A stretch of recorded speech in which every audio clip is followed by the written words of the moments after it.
Crown ambassador leader और बहुत जल्दी बनने वाले universal crown ambassador mister Satyendra Prasad ji. Welcome tiger, स्वागत आपका। वेलकम सत्येंद्र जी। धन्यवाद सर आपका। आपने हिंदुस्तान के सबसे बड़े पैनल पर बोलने का मुझे मौका दिया, आपका हृदय से आभार। Welcome sir. और मैं अपने सारे बहनों एवं भाइयों एवं दोस्तों को नमस्कार करना चाहूँगा जो इस पैनल पर आज मुझे सुन रहे हैं। और विशेष मैं धन्यवाद देना चाहूँगा अंकुर गिरेवाल जी का, PR चौधरी जी का और विश्वास दादा जी का, जिन्होंने इस पैनल पर सहयोग करके हिंदुस्तान के लाखों एसोसिएट को एजुकेशन दिलाने में सहयोग किया। आने वाले समय में पूरा हिंदुस्तान इनको हमेशा याद रखेगा। धन्यवाद। मैं शेयर करूं सर? हाँ प्लीज शेयर करें।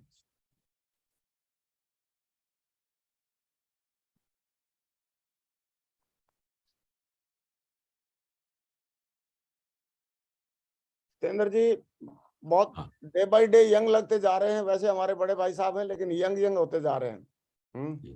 धन्यवाद सर, ये सब शेप शॉप की मेहरबानी है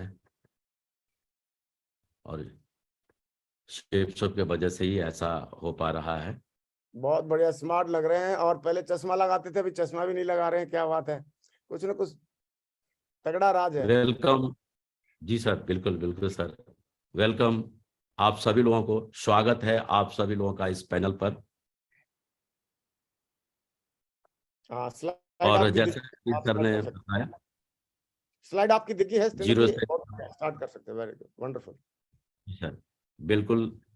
सर ने मुझे टास्क दिया है कि आप इन शब्दों पे बात करेंगे, इन विषय पर बात करेंगे, तो हम आपके सामने हाजिर हैं।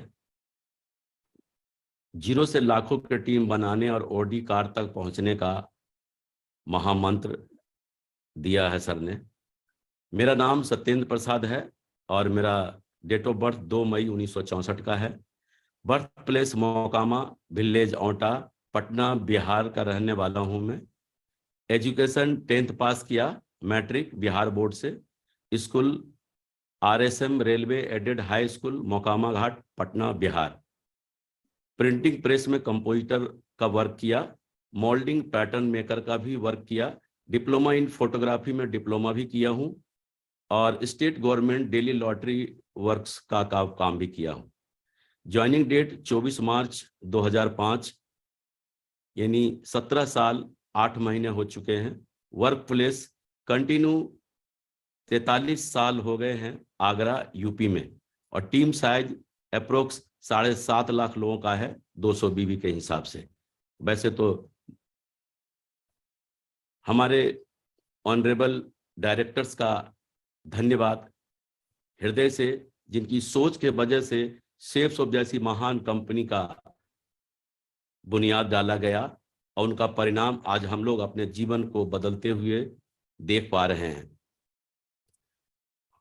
दोस्तों, ये मेरा परिवार है, मेरे पेरेंट्स हैं और वही घर है जहां मैं पैदा हुआ, बिहार का। मेरे पिताजी रेलवे में इंजन फिटर का काम किया करते थे, सरकारी नौकरी थी और हाई स्किल फिटर से रिटायर हुआ। लेकिन परिवार बहुत बड़ा होने के वजह से ज्यादा कुछ ऐसा था नहीं। घर का खर्चा भी बहुत मुश्किल से चल पाता था, कमाने वाले एक ही थे। और वहीं बिहार में ही मैं पला बढ़ा, बिहार में ही एजुकेशन लिया। अगर मैं कहूं तो बिहार राज्य का पटना डिस्ट्रिक्ट जो मेरा जन्मभूमि है, और आगरा शहर उत्तर प्रदेश ये मेरा कर्म भूमि है। और ये दोनों मेरे लिए उतना ही अजीज हैं। कभी भी जब पटना शहर का नाम आता या बिहार राज्य का नाम आता या आगरा शहर का नाम आता, उत्तर प्रदेश का नाम आता, तो अंदर गुदगुदी सी होती थी। और उसमें अपनापन झलकता था। ये बात शेफ शॉप से पहले की बात है, लेकिन जब से शेफ शॉप बिजनेस को ज्वाइन किया है, पूरा शहर, देश का पूरा शहर, अगर किसी भी शहर का नाम आता है मेरे जवां पे, तो अंदर गुदगुदी सी होती है और उनमें अपनापन महसूस होता है। दोस्तों, शुरुआत सारे लोगों की ऐसे ही होती है। मैंने भी पढ़ाई लिखाई करने के बाद बहुत कोशिश किया था कि सरकारी नौकरी लग जाए, लेकिन सरकारी नौकरी है कि लगी नहीं। और जब सरकारी नौकरी नहीं लगी तो कुछ ना कुछ तो करना ही था। बिहार में उस समय की बात हम कर रहे हैं जब हम ये एजुकेशन खत्म किया था। लघु उद्योग की बहुत कमी थी, जिसके वजह से क्या होता था, 30 दिन की मजदूरी भी मिलना बहुत मुश्किल था। इसीलिए जिनके पास पैसा होता था ना, वो पासपोर्ट वगैरह बनवा के एजेंट वेजेंट के माध्यम से सऊदी अरब खाड़ी देश के लिए चले जाते थे पैसा कमाने के लिए। और जिन लोगों के पास पैसा नहीं हुआ करता था, ऐसे लोग बेचारे दिल्ली, बॉम्बे, पंजाब, आसाम, इन्हीं जगहों को सऊदी अरब मान लेते थे और इन्हीं जगह पर काम धंधा करने के लिए चले जाते थे। मैं भी उन्हीं में से था। पढ़ाई लिखाई करने के बाद जब नौकरी नहीं लगी तो दिल्ली की तरफ चल दिया। दिल्ली की तरफ काम धंधे की तलाश में, रोजी रोजगार की तलाश में, लेकिन दिल्ली नहीं पहुंच सका। दिल्ली से 200 किलोमीटर पहले ही आगरा शहर में मैं पहुंच गया और यहीं पर मैंने एक काम सीखा था। जो बड़े बड़े बिल्डिंगों में पाइप फिटिंग, मैनहोल कवर्स, जो कास्ट आयरन, ढलमा लोहा का जो बनता है, उसका मैं डाई बनाने का काम सीखा था। और डाई बनाने के काम में मुझे उस समय आराम से 40 से 50 हजार रुपये कमाने लगा था। तो नौकरी नहीं लगने का दर्द जो है ना, कम हो गया था और जीवन बहुत ही बढ़िया से जी रहा था और जीवन जीने में बहुत अच्छा लग रहा था। लेकिन उसी बीच मेरे एक मित्र ने मुझे इस बिजनेस के बारे में बताने मेरे घर आए। और जब वो मेरे घर आए ना, तो मैं यही सोच रहा था कि ये वही बताने आए जिन चीजों को मैं पसंद नहीं करता। लेकिन क्योंकि वो मेरे मित्र हैं, अब वो मेरे मित्र हैं, अब उनको अगर घर से वापस कर दूं तो हो सकता है बुरा मान जाए, हो सकता हमारी दुआ सलाम भी बिगड़ जाए। उस समय हमारे बिजनेस में इंश्योरेंस हुआ करता था, तो हमने उनसे एक इंश्योरेंस ले लिया कि चलो कहीं ना कहीं इन्वेस्टमेंट करना ही है और इनका मन भी रह जाएगा और हमारी दुआ सलाम भी बनी रहेगी। लेकिन जब हमने ये ले लिया तो वो बड़े खुशी खुशी हमारे घर से चले गए। लेकिन मुझे झटका तो तब लगा जब वो अगले दिन फिर मेरे घर आ गए और बोलने लगे, दोस्त बहुत ही बढ़िया बिजनेस है, जीवन बदल जाएगा, खानदान में इतिहास लिख दोगे। और उनके बार बार प्रयास करने के वजह से, बार बार प्रयास करने के वजह से हमारे सारे समस्याओं का समाधान, यानी सारे सवालों का जवाब देने का परिणाम आज आप लोगों के बीच में सत्येंद्र प्रसाद जी के रूप में आपके सामने बात कर रहे हैं। अगर आप लोगों के साथ भी कोई ऐसा कर रहा है तो विश्वास करना, आप भी एक दिन सत्येंद्र प्रसाद जी जैसा बनने वाले हैं। पहचान मैं कौन? दोस्तों, एक बात देखा गया है, गरीबी में भले ही जी रहा था, लेकिन शौक जो है ना, अमिताभ बच्चन जी से कम नहीं था। और जहां तक मैंने महसूस किया है, गरीबों के पास ही नकल करने का ज्यादा शौक होता है। जितना तक नकल कर सकते हैं ना, उतना तो कर ही लेते हैं, जो संभव नहीं है उसी को छोड़ते हैं। अब आप सोच के देखें, बाल बढ़ाने में क्या लगता है, बढ़ा लिया, लेकिन मुझे कहाँ मालूम कि भविष्य में मुझे ऐसा बिजनेस मिलने वाला है जहां सिर्फ नकल ही करके जीवन में हम बहुत आगे तक जा सकते हैं। जब मेरी शादी हुई थी और मैंने पत्नी को अपने बिहार से आगरा लेकर आया था, तो उनको ताजमहल घुमाने ले गया था। और ताजमहल के प्रांगण में हम पति पत्नी प्रेम का इजहार कर रहे हैं। हम आप लोगों से एक बात जानना चाहता कि जब हमारी शादी हुई थी, उस समय मुझे ज्यादा खूबसूरत लगना चाहिए था कि आज लगना चाहिए था? स्वाभाविक सी बात है, आप कहेंगे उस समय लगना चाहिए था। लेकिन ये बेसिक डिफरेंस क्यों है? बेसिक डिफरेंस यही है, सेफ सोप। कहते हैं ना, सेफ सोप में जब आप आगे बढ़ेंगे ना, जितनी ऊंचाई पर जाएंगे उम्र भले ही आपकी बढ़ती चली जाएगी, लेकिन खूबसूरती जो है ना अंदर से निकलकर बाहर आएगी। आज आपको मेरी बातों पर यकीन नहीं है ना, तो आप जितने भी खूबसूरत हैं, आज आप एक बढ़िया सा फोटो खिंचवा लेना, और जिस आज मेरे लेवल पर पहुंचने के बाद आप उस फोटो को सिर्फ आप ही पहचान पाओगे, दूसरा कोई नहीं पहचान पाएगा। शुरुआत में जब बिजनेस में हम ज्वाइन करते हैं ना, बहुत जोश में होते हैं, और एकदम से क्योंकि इतना बड़ा प्लान देखे हुए होते हैं और हम इतना जोश में होते हैं ना कि हमारा जो रोज का दिनचर्या होता है ना, सुबह ऑफिस 5 बजे छोड़कर छुट्टी होती है तो 6 बजे तक घर आ जाते हैं, या बिजनेस सेंटर से अपने घर आ जाते हैं सीधा। लेकिन जब हम इस बिजनेस को ज्वाइन करते हैं ना, तो हमारे सारे दिनचर्या बिगड़ जाते हैं। जो हम शाम को 6 बजे घर आते थे, अब 8 बजे आने लगे, 9 बजे आने लगे, 10 बजे आने लगे, 10:30 बजे आने लगे, 11 बजे आने लगे, 12 बजे आने लगे। यही होता है, हमारे साथ भी ऐसा ही हो रहा था कि जब मैं इस काम को शुरुआत किया, इतना जोश में था कि रात के 10:30, 11, 12, 12:30 तक बज रहे थे। एक दिन की बात है, घर में बड़ा दिक्कत होने लगी।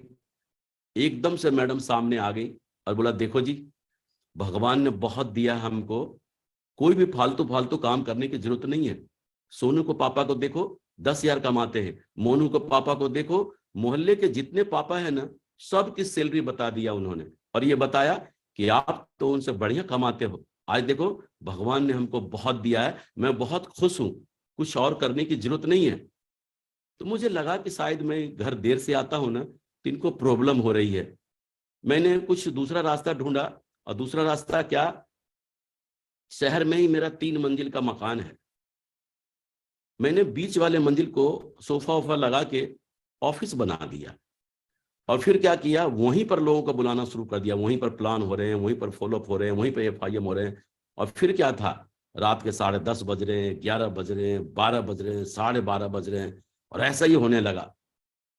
20 दिन गुजरे ही थे, एक दिन फिर मैडम सामने आ गई और बोला, देखो जी, पहले तो ऐसा भी था कि आप आओगे, दरवाजे पर घंटी बजाओगे और मैं दरवाजा खोलूंगी, लेकिन आप तो, हम दोनों घर में ही रहते हैं, आप बीच वाले मंजिल पर रहते हैं और मैं ऊपर वाले मंजिल पर रहती हूँ, लेकिन रात के 12 बजते हैं, ये बिजनेस हमको बिल्कुल पसंद नहीं है।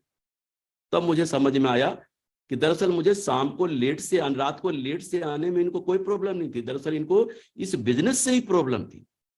पता नहीं, जिस पत्नी को मैं बेइंतहा प्यार करता हूं, उस समय पता नहीं क्यों ऐसा बोला, और मैंने बोला, खबरदार, 2 बातें हैं, या तो आप मेरा साथ दो या फिर मेरे रास्ते से हट जाओ। ये जो मेरे 2 बच्चे हैं ना, इनको पढ़ाना लिखाना, इनका कैरियर बनाना, ये मेरी जिम्मेदारी है। पता नहीं क्या हुआ, मैडम ने रात भर सोचा, फिर चाहे जैसे भी हो, उन्होंने बोला, ठीक है, मैं आपका साथ दूंगी। और फिर मैं दमदारी के साथ काम करने लगा, और काम करने के बाद जो है ना, मैं सिल्वर बन गया।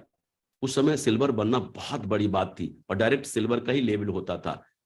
मेरे अपलाइन ने बोला कि सत्येंद्र प्रसाद जी, एक बहुत बड़ा फंक्शन होने वाला है और आपको वहां पर पूरे परिवार के साथ आना है और आपको सम्मानित किया जाएगा। मैं बड़ा खुश हुआ, मैडम को बोला कि आपको भी चलना है, हमारा सम्मान होगा। तो मैडम के अंदर ज्यादा बिलीव विश्वास था नहीं, उन्होंने तो जैसे भी हो मान लिया था। तो कहते ना, जब बिलीव विश्वास नहीं हो तो मैडम चल तो रही थी, लेकिन सजना क्या सवरना क्या, जैसे थी ना वैसे ही चल दिया। और मेरे लिए ये सबसे बड़ी बात थी कि वो जा रही हैं। जब वहां पर गया, बहुत बढ़िया सम्मान हुआ। हम पति पत्नी दोनों ने एक दूसरे के गले में माला भी डाला, मैडम ने पैर छूकर आशीर्वाद भी लिया। उस समय तक जीवन में उससे बड़ी कोई खुशी नहीं थी। और आगरा का सूर सदन ऑडिटोरियम था, जहां हजारों लोग पहले से मौजूद थे। पता नहीं उस मंच के माध्यम से मैडम को सामने बहुत सारी महिलाएं थी, उनको देखा, क्या लगा क्या नहीं। उस दिन के बाद जितना नशा मुझे डायमंड बनने का था ना, उसका 10 गुना नशा उनको डायमंड बनने का हो गया। उस समय मुझे इस बात का अफसोस हुआ कि मैंने पहले कभी क्यों नहीं इनको फंक्शन में लेके आया। अगर मैं पहले फंक्शन में लेके आता तो शायद आज मैं पर्ल का रिकॉग्निशन ले रहा होता। तो लोग यही गलती करते हैं, अपने परिवार को इस बिजनेस में इन्वॉल्व नहीं करते हैं। ये मेरी दूसरी दिशा ट्रेनिंग है। जब मैं इस बिजनेस में जुड़ा था ना, उसी समय मुझे एक मौका मिला था दिशा ट्रेनिंग लेने का, और मेरे अपलाइन ने बोला कि आपको दिशा ट्रेनिंग में चलना है। 15,000 रुपए का मैंने इंश्योरेंस लिया था 15 साल के लिए। मैंने बोला 15,000 तो अभी अभी दिया है, मैंने मन में सोचा, और अभी फिर कह रहे हैं कि नागपुर जाने के लिए, वहां पर जाना आना, वहां का रहना खाना पीना सारा खर्चा होगा। मैंने बहाना कर दिया, और बहाना करके किसी तरह मैं गया नहीं।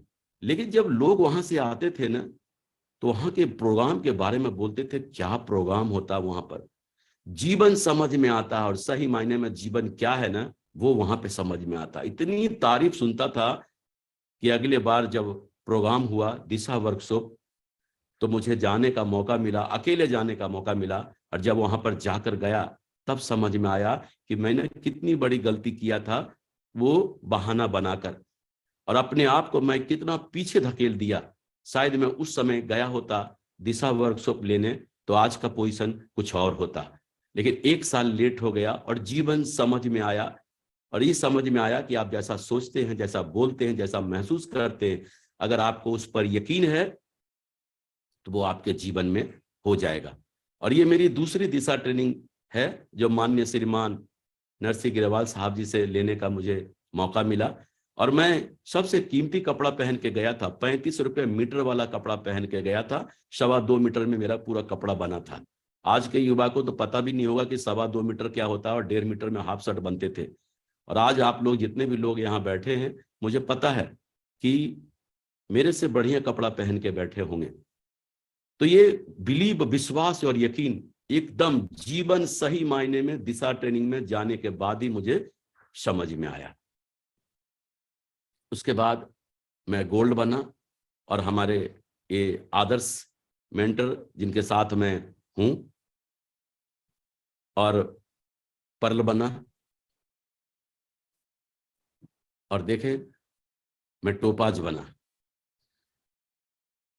आप सिर्फ ये जानना चाहते हैं कि मैंने इस सेफ सोप बिजनेस को क्यों किया और कैसे किया, इसको करने से मेरे जीवन में क्या क्या परिवर्तन हुआ। जब मैं टोपाज बना, तो देखें मेरी 1 साल की इनकम है, टीडीएस सर्टिफिकेट 2009 और 10 का।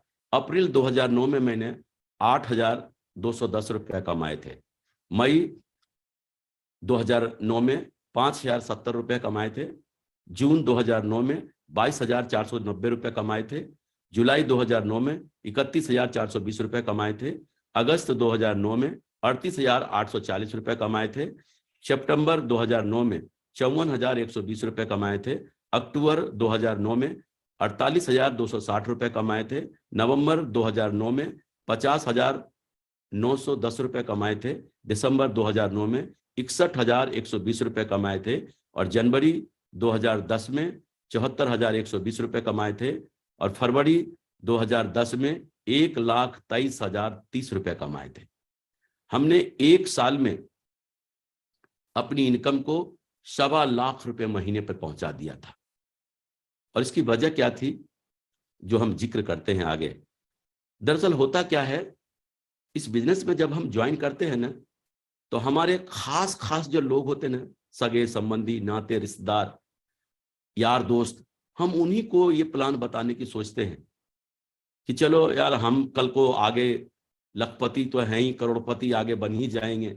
और जब हम करोड़ों में कमा रहे होंगे, तो हमारे जो अजीज है ना, ये पीछे ना रह जाएं, तो हम इनको जाकर बताने के लिए जाते हैं। ऐसे ही मेरे एक अधिकारी मित्र, जो मेरे लंगोटिया यार हुआ करते थे, अपने अधिकारी मित्र को मैंने बताने गया।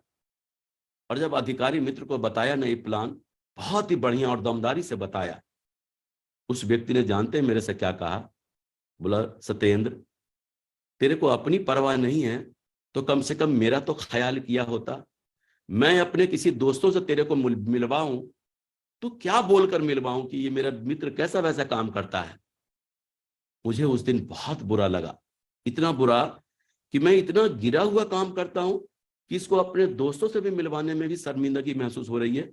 और जानते हैं, उस दिन मैंने दिलो दिमाग में एक बात ठान के आया था कि मेरे मित्र तुझे इस अधिकारी की नौकरी पे इतना गरूर है ना, अगर मैं तेरे इस गरूर को तोड़ नहीं दिया तो असल बाप की औलाद नहीं। और उस दिन के बाद हमने सारा दिमाग सेट हो गया। असल बाप की औलाद नहीं का मतलब होता है, अगर हम ये नहीं किया तो मेरी मां को गाली पड़ता ना। अब आप बताएं, मैं टेढ़ा मेढ़ा चल सकता? एकदम हर अपलाइन के सामने जी सर, यस सर। हर अपलाइन के सामने मैं यही उम्मीद लेकर रहता था कि कोई भी अपलाइन कोई ऐसा मंत्र मुझे बता दे जिससे मैं जल्दी डायमंड बन जाऊं। कहते हैं ना, दुनिया में गुस्से में लोग दुनिया के कठिन से कठिन कार्य गुस्से में करते हैं। गुस्से में ही लोग अपने ऊपर मिट्टी का तेल छिड़कते हैं और खुद ही माचिस लगा देते हैं। लेकिन 95% लोग जो है ना, गुस्से में अपने गुस्से को रॉन्ग डिसीजन, रॉन्ग डायरेक्शन देते हैं। और दुनिया में 5% लोग हैं जिनको गुस्सा आता है लेकिन अपने गुस्से को सक्सेस की तरफ मोड़ देते हैं, और उसका परिणाम यही है। कभी भी उस अधिकारी, मुझे नेगेटिविटी मन में आता था ना, तो उस अधिकारी का फोटो निकाल कर देखता था और बोलता था बेटा तेरे को तो जरूर बताऊंगा। और मेरे जीवन में अगर सबसे ज्यादा डायमंड बनने के लिए मुझे कोई मोटिवेट किया तो वो अधिकारी। और उस गुस्से का परिणाम आप जो ये देख रहे हैं ना, ये चेक है। और यही चेक के वजह से मेरी इनकम जो हुई, उससे मैंने एक i10 कार खरीदा अपने परिवार के लिए 14 अप्रैल 2010 को। और मैंने जो है पास के ही शहर, करौली शहर है राजस्थान में, वहां पर माता का मंदिर है जहां पर मैं पूजन कराने गया था। और हम पूरे परिवार के साथ हैं और राकेश जी भी मेरे साथ हैं। जब मैं इस स्लाइड को बना रहा था तो मेरी पत्नी ने एक बात बोला कि ये जो साड़ी आप मुझे मेरे देख रहे हैं ना, ये 1500 रुपये की है, और जो पहले स्लाइड वाली साड़ी देखा ना, वो 150 रुपये की है। 150 की साड़ी में भी वो खुश नजर आ रही है। आज हम 15,000 की भी साड़ी दे दें तो भी मुंह यूं कर लेती है। क्यों? कि 1,500 की साड़ी तक पहना है इन्होंने। 150 रुपए की साड़ी में भी उतना ही खुश नजर आ रही हैं, और 1500 की साड़ी में भी उतना ही खुश नजर आ रही हैं, और 15,000 की साड़ी में भी उतना ही खुश नजर आती है, और 1.5 लाख की भी साड़ी में भी उतना ही खुश नजर आई।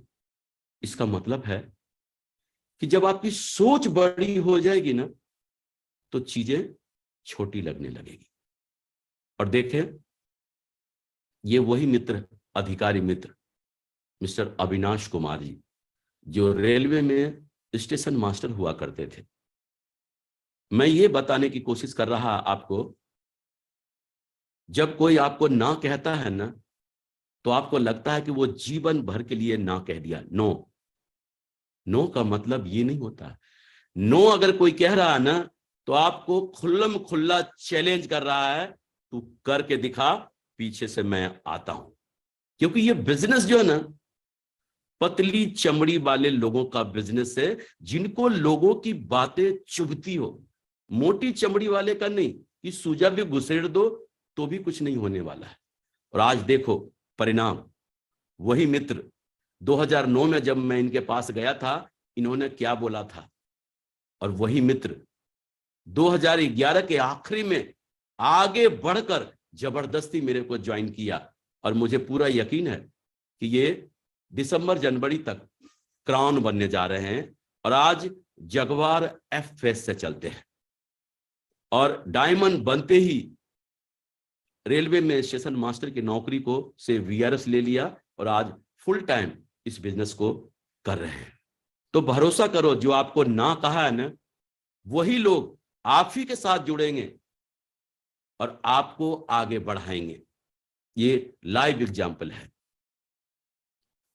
मैं एमराल्ड बना, और एमराल्ड बना उसके बाद बहुत खुश था।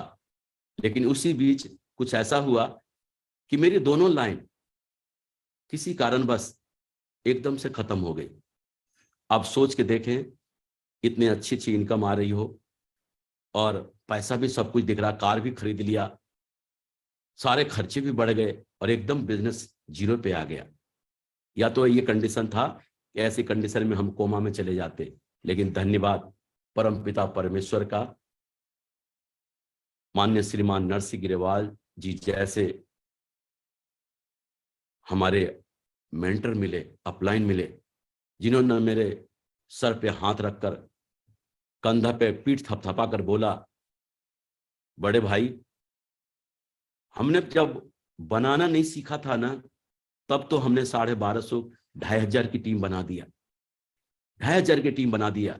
अब तो हम बनाना सीख लिया है, जुड़ाना सीख लिया है, दोनों भाई मिलकर करते हैं और फिर से काम करते हैं। और सर ने बेसिक लेवल पर जाकर हमारे साथ काम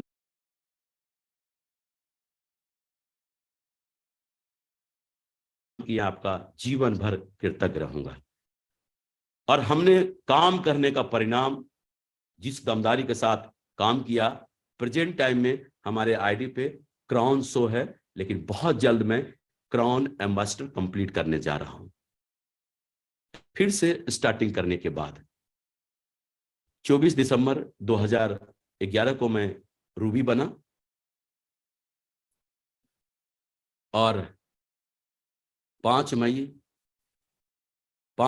2013 को मैं डायमंड बना। अब आप देखें, कहते ना डायमंड, जिस दिन मैं डायमंड बना था ना, उस समय तक के मेरे जीवन के सबसे खुशी का पल डायमंड बनने का पल। और पता नहीं, अभी तक आंकड़ा नहीं आया है कि कितने बार डायमंड बोलने के बाद, कितने बार डायमंड बोलने के बाद कोई डायमंड बन जाता है, ये आंकड़ा तो नहीं आया। लेकिन ये बात तय है कि जो लोग सिस्टमेटिक तरीके से काम कर रहे हो और जो सबसे ज्यादा बार डायमंड बोलते हैं ना, वही डायमंड बनते हैं। और मैंने एक बात अनुभव किया है, डायमंड बनना और डायमंड को बनते हुए देखना, दोनों का नशा बराबर होता है। एक डायमंड बन रहा है ये सोचकर पागल होता है, और एक डायमंड को बनते हुए देखकर पागल होता है, दोनों पागल होता है। और मैंने देखा है, लोग जो है ना, अपने ग्रो लाइन को लेके आते हैं डायमंड सेलिब्रेशन दिखाने, अपने घर परिवार वालों को नहीं लेके आते हैं। परिणाम क्या होता है ना, क्योंकि उनको क्या लगता है, घर वाले क्या हमको ज्वाइनिंग देंगे क्या, घर वाले क्या, हम घर वाले से क्या हमको पैसा आएगा क्या। लेकिन एक बात है, घर वाले से पैसा नहीं आएगा, लेकिन आपको डायमंड बनने से जरूर रोक लेंगे, क्योंकि सारा वायरस जो है ना घर में ही होता है। लोग जब अकेले डायमंड सेलिब्रेशन देख के जाते हैं ना, एकदम घर में जाकर पागलों जैसी बात करते हैं, देखना अब अपने जीवन में ऐसा होगा, वैसा होगा, ये होगा, वो होगा। तो घर वाले बोलते हैं कि अच्छे भले तो कल गए थे, इनको हो क्या गया, अरे हो क्या, मतलब बहकी बहकी बातें कर रहे हैं। अरे बहकी बहकी बातें नहीं करेगा तो और क्या करेगा, क्योंकि डायमंड को अपनी आंखों से देखा है बनते हुए, पागल नहीं होगा तो क्या होगा। लेकिन क्या हुआ, अकेला अकेला पागल हो रहा है, बस अकेला अकेला, कोई समझ नहीं रहा उसकी बात। लेकिन अगर एक एक परिवार के लोगों को चुन चुन के अगर आप डायमंड सेलिब्रेशन में ले जाते हैं ना, आप देखना वही पत्नी जब डायमंड सेलिब्रेशन देखने के बाद, जो कल तक चुप थी, 20-25 लोगों का लिस्ट निकाल के दे देंगे, देखो जी मेरे मौसी का लड़का है ना, उसका साला भी बहुत बड़ा काम करेगा। मम्मी जी, मम्मी पापा जी का भी लिस्ट निकल जाएगा, भैया भाभी का निकल जाएगा, अंकल आंटी का निकल जाएगा, और पूरा घर पागल, किस लिए, डायमंड बनने के लिए। और जब किसी के घर में पूरा घर डायमंड बनने के लिए पागल हो जाए, तो बताओ डायमंडों की बौछार नहीं होगी उस घर में।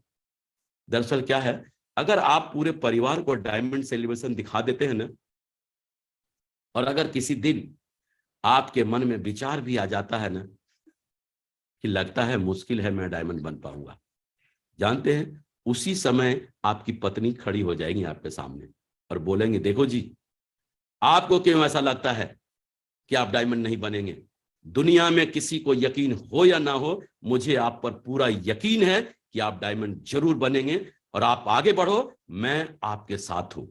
अगर कोई भी पत्नी किसी पति को ऐसा बोल देना, तो वो पति दुनिया में आग लगा सकता है, दुनिया में आग लगा सकता है। और कहते हैं ना, दुनिया के सबसे मजबूत और पावरफुल शब्द है मैं आपके साथ हूं।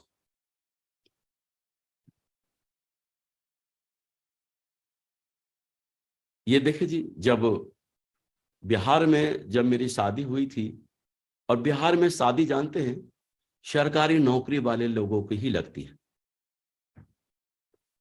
बगैर सरकारी नौकरी वाले बेचारे भाई साहब को तो निपटा दिया जाता है। हम भी उन्हीं में से थे। हमारी जब शादी हुई थी ना, तो मेरी माँ ने बोला था कि मेरा बेटा पालकी में जाएगा, तो मुझे पालकी में ले गया था ससुराल बारात में। मुझे नहीं मालूम वो मेरे माँ का सपना था या गरीबी, मुझे नहीं मालूम। लेकिन आजकल के लोगों को जब शादी करते हुए देखता था ना, तो लगता था क्या शादी करते हैं। लेकिन धन्यवाद शेफ सोप का, उसी पत्नी के साथ दोबारा नए स्टाइल में शादी करने का एक मौका शेफ सोप ने दिया। अगर किसी को लग रहा है कि मेरे को भी निपटा दिया गया है, तो टेंशन नहीं लेना, एक मौका शेफ सोप आपको जरूर देगी। करके आप दिखाओ, ये मौका आपके लिए भी है। मैं जिस माहौल में पला बढ़ा, जिस घर परिवार में रहा ना जी, वहां पर जो है ना बच्चों का जन्मदिन मनाया जाता है। हम जैसे लोग उम्र के, पहली बात तो अपने बच्चे से बोल भी नहीं सकता कि बेटा मेरा जन्मदिन मनवा दे। अगर बोल भी दिया ना, तो जवाब ये आएगा खाना मिल रहा क्या, एक कम बड़ी बात है क्या। लेकिन जन्मदिन तो बहुत दूर की बात है। लेकिन जब मैं शेफ सोप में आया और जब मैं डायमंड बना, तो मेरी उम्र 50 साल की थी। सही मायने में मेरी माँ पढ़ी लिखी नहीं थी। मैं जब भी उनका अपना जन्मदिन पूछता था ना, तो पता नहीं पूछती बताती थी बैसाख द्वितीया पक्ष, जो आज तक मुझको समझ में नहीं आया। इसलिए जो मेरे सर्टिफिकेट में नाम लिखा हुआ है ना, डेट ऑफ बर्थ लिखा है ना, उसी को मैंने अपना जन्मदिन मान लिया। और जब मैं 50 साल का हुआ तो मेरा मन किया जन्मदिन मनाने का। देखो मन किसका किया, मेरा। खर्च कौन करेगा, मैं। गिफ्ट कौन देगा, मैं खुद। फिर रोकेगा। कहते हैं ना, जब पावर आपके पास होता है ना, तो आप जैसा जीवन जीना चाहते हैं ना, जो करना चाहते हैं ना, वो वो कर सकते हैं। और 50वां जन्मदिन मैंने यादगार बनाने के लिए अपने आप को 50 लाख की ऑडी मैंने गिफ्ट किया था। देखें 50 साल तक तो जन्मदिन मना ही नहीं, और मना तो ऐसा वाला जन्मदिन मना कि लोग देखते रह गए। अब बताओ इसके बाद आप कभी जन्मदिन मनाना बंद हुआ होगा क्या? बिल्कुल नहीं हुआ होगा। जन्मदिन आप मनाते हैं, परिवार के साथ मनाते हैं, वो अलग बात है। मजा तो जन्मदिन मनाने में तब आता है जब आपका जन्मदिन पूरा हिंदुस्तान मना रहा होगा। मजा तब आता है, और वो सिर्फ और सिर्फ शेफ सोप में ही मिलता है देखने को और करने को। धन्यवाद शेफ सोप। देखें आज कंपनी ने हमें टारगेट दिया हुआ है, हमारे पास मौका है, हमारे पास मौका है ढेर शहर, सारे शहर में जाने का, दुनिया में घूमने का हमारे पास मौका है। और देखो उस मौके का परिणाम हमने भी जो है ना क्या किया था। जब टारगेट आया था, आज तो दुनिया का बड़े बड़े देश में घूमने का मौका है आपके पास, पहले ऐसा नहीं था। हमारे जमाने में जब हम काम करते थे, थाईलैंड का टारगेट आया था सिर्फ, अर्जुन अवार्ड और ये सारा कुछ नहीं। आज कितना अपडेट है आप लोगों के सामने। सिर्फ थाईलैंड का टारगेट आया था, और जब थाईलैंड का टारगेट आया था ना, तो पागल हो गया था, पागल हो गया था। अपलाइन से पूछा था कि सर मुझे इस टारगेट को फाइट करना है, टारगेट को फाइट करना। अपलाइन के पीछे पड़ गया था। अपलाइन ने बोला सबसे पहला काम पासपोर्ट बनवा लो। उस समय एजेंट के द्वारा पासपोर्ट बनते थे। एजेंट को मैंने पासपोर्ट बनवाया, रसीद दिया था, और सर ने बता दिया था कि कब ये ट्रिप जाएगी। जब प्लान दिखाने जाता था ना, तो लोगों को ठोक ठोक के बोलता था फला तारीख को मैं थाईलैंड जा रहा हूं, और देखो मैंने देखो ये पासपोर्ट के लिए अप्लाई किया हुआ रसीद देखो, रसीद दिखा दिखा के लोगों को ज्वाइन करा देता था। और जब मेरा पासपोर्ट आया था ना, विश्वास करो जीवन में कभी पासपोर्ट नहीं देखा था, सैकड़ों बार उस पासपोर्ट को अलट पलट के देखा था। और जब अलट पलट के देखने के बाद और फिर फील्ड में जाता था ना, तो लोगों को और दमदारी के साथ प्लान दिखाना शुरू कर दिया और बताता था देखो जी फला तारीख को मैं थाईलैंड जा रहा हूं, ये देखो मेरा पासपोर्ट। सामने वाला व्यक्ति भी मेरा पासपोर्ट मांग कर देखता था, दिखाना भाई साहब पासपोर्ट कैसा होता, क्योंकि बेचारा वो भी कभी पासपोर्ट नहीं देखा था। और पासपोर्ट दिखा दिखा के मैंने थाईलैंड का टारगेट फाइट कर लिया, और अपने खानदान का पहला व्यक्ति जो किसी विदेशी धरती पर कदम रखने वाला था, इंटरनेशनल फ्लाइट पर चढ़ने वाला था, और पहली फ्लाइट थी मेरी इंटरनेशनल फ्लाइट थाईलैंड का।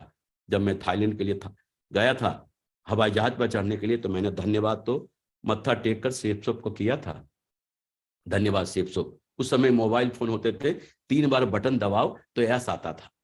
उस समय भी मैंने अपने मोबाइल में इंटरनेशनल कॉल 10,000 रुपए का रिचार्ज करा के गया था। और जब मैं थाईलैंड पहुंचा ना, और जब मैं 1-2 घंटे फ्री हुआ, तो मैं उन सारे लोगों का लिस्ट बनाकर लेकर गया था जिनको मैंने प्लान दिखाया था लेकिन मेरे साथ जुड़े नहीं थे, उन सब का लिस्ट बनाकर लेकर गया था। और वहां जाकर उनको मैंने फोन करना शुरू किया, मैं सत्येंद्र प्रसाद बोल रहा हूं थाईलैंड से। बोला यार वहां क्या करने गया? बोला आके बात करता हूं, कट। मैं सत्येंद्र प्रसाद बोल रहा हूं थाईलैंड से। बोला यार वहां क्या करने गया? आके बात करता हूं, कट। मेरा उद्देश्य था उनके मोबाइल पे इंटरनेशनल कॉल छोड़ना कि मैं सचमुच में थाईलैंड में हूं या नहीं, और 10,000 रुपया मैंने सिर्फ इस बात के लिए खत्म कर दिया। और जी भरकर एंजॉय करके जब मैं थाईलैंड से आया ना, तो उस लिस्ट को निकाला और फिर उनके पास फॉलोअप करने के लिए गया। और जब फॉलोअप करने गया तो लोग जाते ही बोला अरे यार तू तो थाईलैंड गया था, थाईलैंड कैसे गया था? मैंने बोला देख वही कंपनी ने हमको थाईलैंड ले गया जिस कंपनी का प्लान दिखाने तेरे पास आया था। अगर तू उस समय ज्वाइन करता तो हम दोनों भाई थाईलैंड घूम रहे होते ना।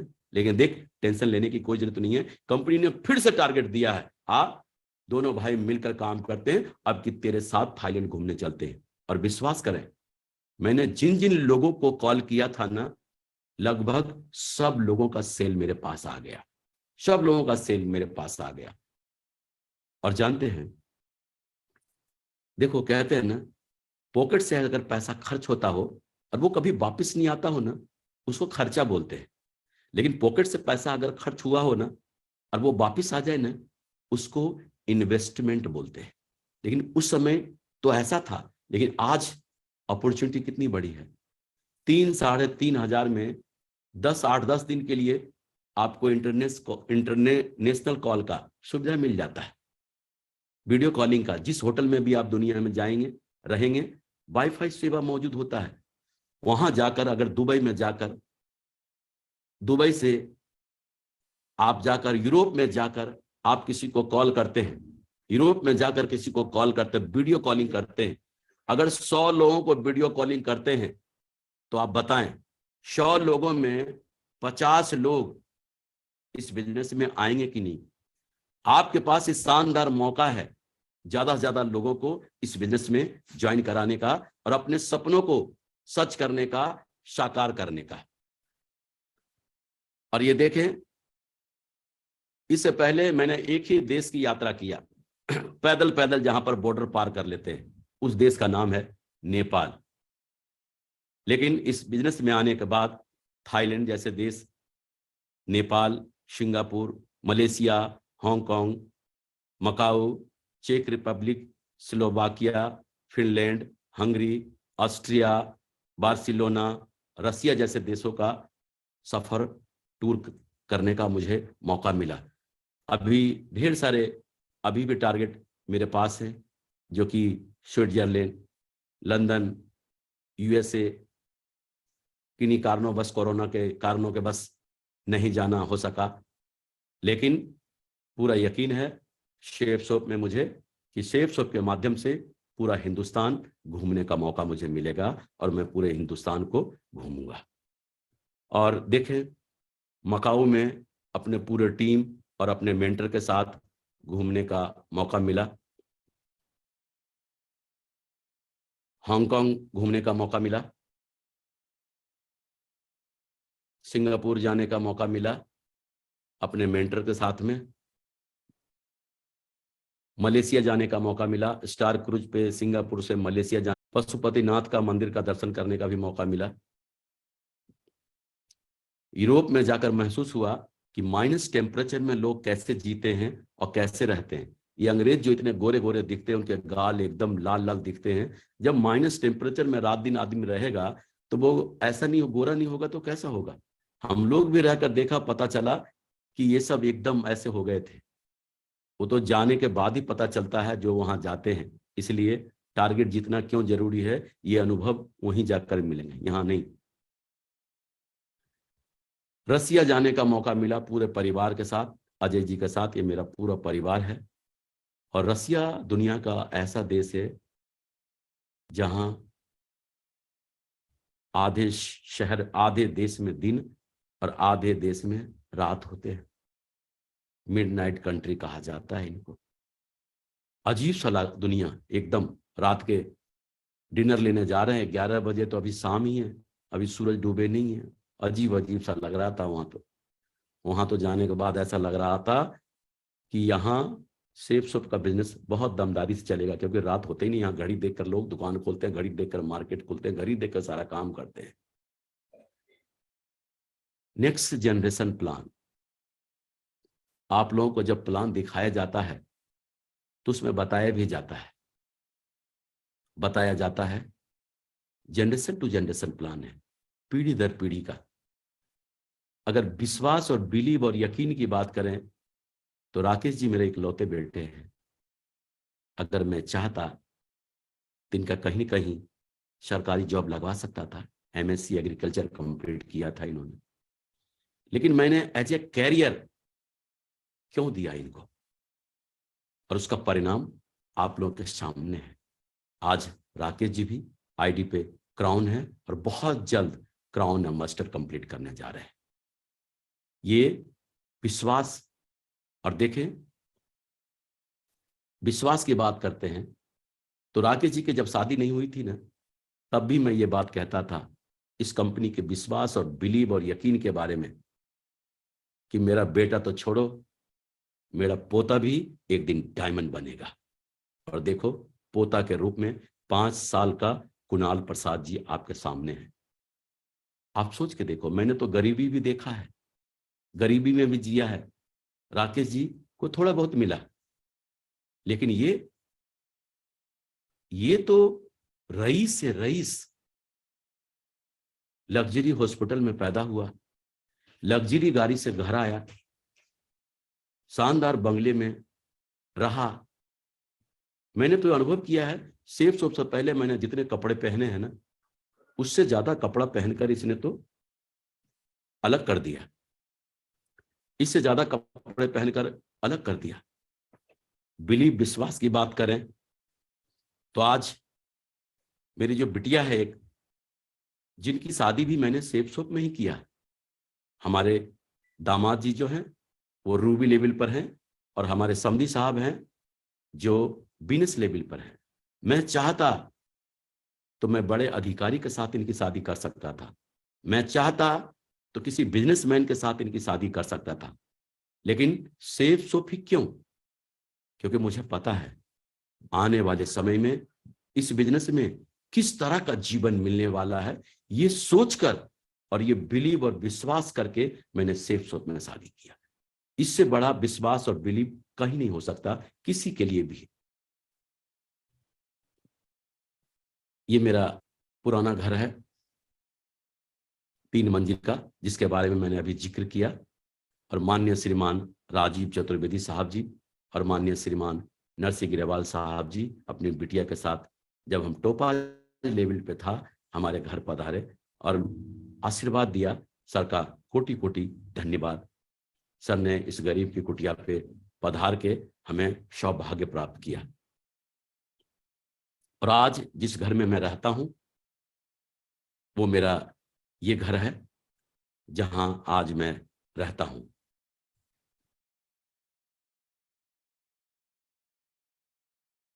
ये देखें,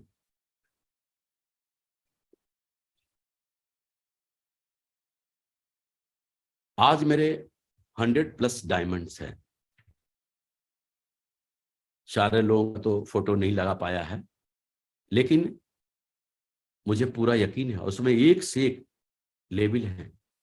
ढेर सारे डबल डायमंड, ढेर सारे ट्रिपल डायमंड, ढेर सारे वीनस, ढेर सारे मरकरी, ढेर सारे क्राउन और ढेर सारे क्राउन एंड मस्टर भी हैं। आज 100+ डायमंड है, लेकिन हम आपको विश्वास दिलाते हैं मार्च 2023 तक मेरे 200 डायमंड्स कंप्लीट होने जा रहे हैं। 200 डायमंड्स।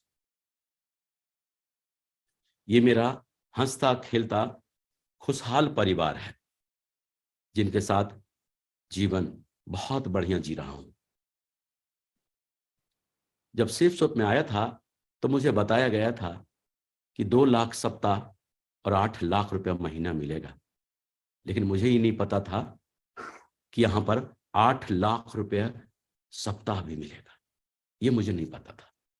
धन्यवाद शेफ शॉप का। और ये भी नहीं पता था कि आने वाले समय में 25 लाख रुपया सप्ताह भी मिलेगा। भरोसा करें आप लोग, जो बेसिक लेवल पर जो लोग हमें सुन रहे हैं, आज जो आपके अपलाइन का है ना, आने वाले समय में वो एक दिन आप सभी का होगा। ये आज जो कुछ मेरे जीवन में है, आने वाले समय में आप सभी लोगों के जीवन में होगा, अगर चलते रहे सिस्टमेटिक, रुके नहीं तो।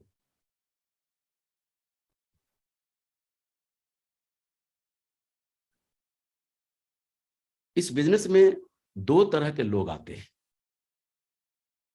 एक तो ऐसे लोग आएंगे जो अपनी मनमानी करेंगे, आपकी बात मानेंगे नहीं, कितना भी समझाएंगे ना, वो आपकी बात समझेंगे नहीं। परिणाम क्या होगा? उल्टा आपको समझाने की कोशिश करेंगे, बोलेंगे सर भले ही मुझे 2 सप्ताह हुए हैं और आपको 2 साल हुए हैं, लेकिन ये बिजनेस कैसे होगा ना, ये हम आपको समझाते हैं। हमारे जो ज्यादातर लीडर है ना, रात को जो टेंशन में सोते हैं ना, इन्हीं लोगों के वजह से।